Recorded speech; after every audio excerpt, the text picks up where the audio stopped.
Sometimes I say that I want you back for. السلام عليكم ورحمة الله تعالى وبركاته. مرحبا بكم في فيديو جديد على قناة فاتي كراميل. كنتمنى تكونوا بخير وعلى الف خير وانتم كتشاهدوا هذا الفيديو. اليوم جبت لكم طريقه التحضير ديال هاد البتي تارتوليت اولا ديسير بكريمه الحامض، رائعه بزاف بزاف وبطريقه سهله. شكلا ومذاقا تقدميه للضيوف ديالك كيجي لذيذ بزاف والشكل ديالو هائل. خليكم معايا نشاهدوا التفاصيل كامله في هذا الفيديو.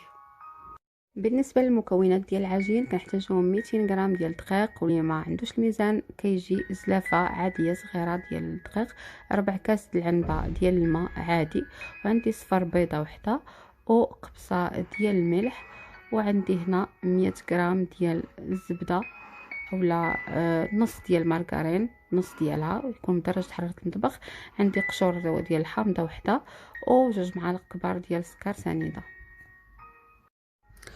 بالنسبه للطريقه ديال التحضير كناخذوا اناء كنضع فيه الدقيق هو الاول، وكنزيد عليه الزبده اللي عندي تكون لينه، تكونش بارده، تكون بدرجه حراره المطبخ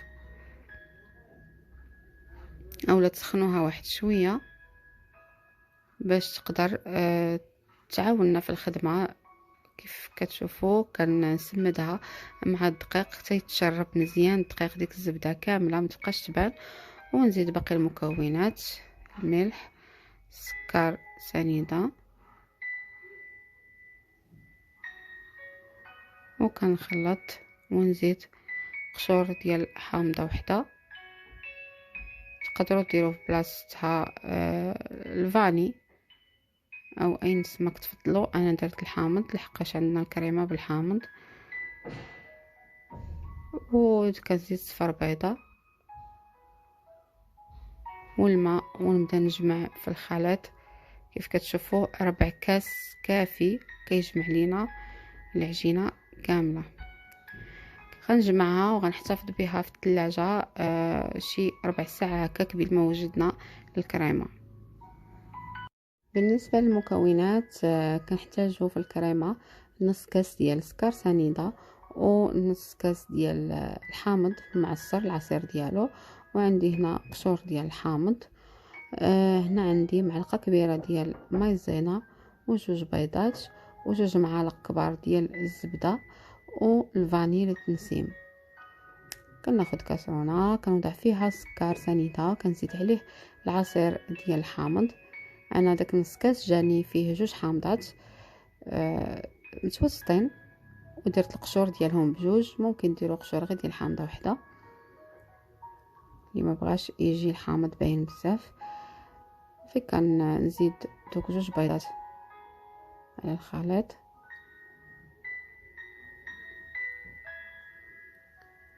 وغنزيد مايزينا،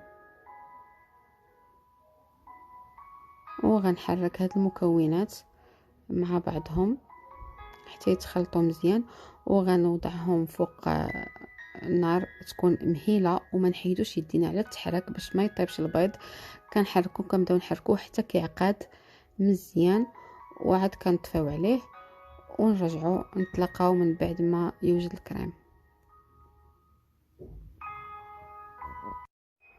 وهالكريمه عقدت كيف قلت لكم، خليتها فوق نار مهيله وما حيدتش يدي على التحرك. ضروري ما تحيدوش يديكم باش ما يطيبش البيض ويتحرق يتكبد لينا. كتعرفوا البيض دغيا كيتجمع صافي. من بعد كنصفيها مزيان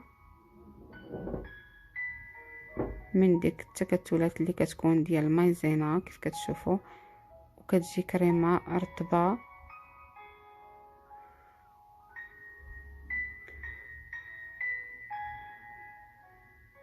صافي كتبقى عندنا الزبده والفاني حتى لهاد المرحله الاخيره. عاد كنزيدهم حتى كنحيدها من فوق العافيه.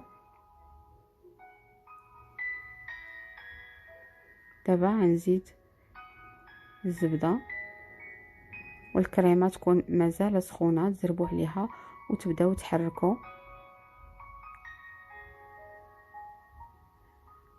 حتى كتذوب ديك الزبده. وغنزيد الفاني، ممكن ديروا غير الفاني ديال غبره.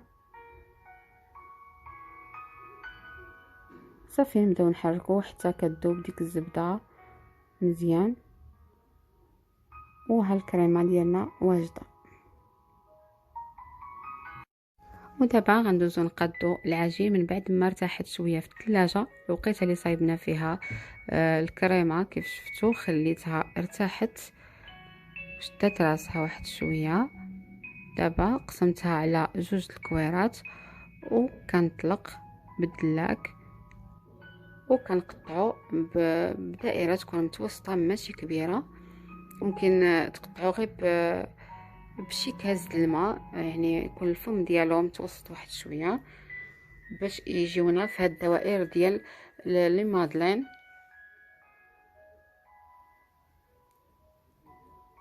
كيف كتشوفوا كنفرشها وكتحطوها بطريقه عشوائيه، واخا تجي جهه طالعه وجهه هابطه ماشي مشكل. هذيك الحلاوه ديالها في داك المنظر هكاك. بغيتو ديروها عاليه مزيان تجي شاده في الجوانب، تجي يعني بحال الشكل ديال شي زليفه تجي غارقه من الوسط. كتقطعوا بدائره كبر منها، كتحكموا نتوما في الحجم اللي بغيتو. الا كنتو غتعمروها بالتيسير بزاف كديروها غارقه. ومن بعد ما ساليت الثانيه الاولى كنتقلها مزيان بالفرشات من الجوانب ومن الوجه ديالها، ضروري باش ما تديفورماش لكم في الفران ويتخسر ليها الشكل وتنفخ. من بعد غنكمل العجين كامل بنفس الطريقه. كيف شفتوا سهله هاد الطريقه بالصينيه ديال المادلين، كتصايبي بزاف دفعه واحده احسن من كثره القوالب ديال لي طارطوليت. ومن بعد ما طابوا وتحمروا كيف كتشوفوا خليتهم حتى رجع اللون ديالهم ذهب، كيجيو رائعين. دابا غنبداو نعمروا الكريمه ديالنا. كيف كتشوفوا ساهلين دغيا كيوجدوا كيجيو منظر رائع بزاف. كيف قلت لكم تقدروا تحكموا في الشكل كيف ما بغيتوا، خصوصا في التزيين. ممكن تحمروهم بالفروي اللي كاين موجود عندكم، ديروا البنان، فخاز، اي حاجه بغيتوا تبدلوا الشكل. انا اختاريت نزوقهم غير بطريفات ديال الحامض فقط، بدلت شويه لانهم صغيورين عجبني الشكل ديالهم هكا. وصلنا للنتيجه النهائيه ديال لي طارطوليت. كيف قلت لكم زوقتهم بطريفات ديال الحامض، ممكن تزيدوا رشه ديال السكر كلاصي حتى هي كتجي زوينه بزاف. واهم حاجه مذاقهم رائع بزاف بزاف. ان شاء الله جربوهم ويعجبكم. وصلنا للنهايه ديال الفيديو، كنشكركم بزاف على المشاهده. وإلا عجبكم الفيديو ما تنساوش تبارطاجيوه مع الاحباب والاصدقاء. وشكرا بزاف على المشاهده، ونتلاقاو في فيديو جديد ان شاء الله.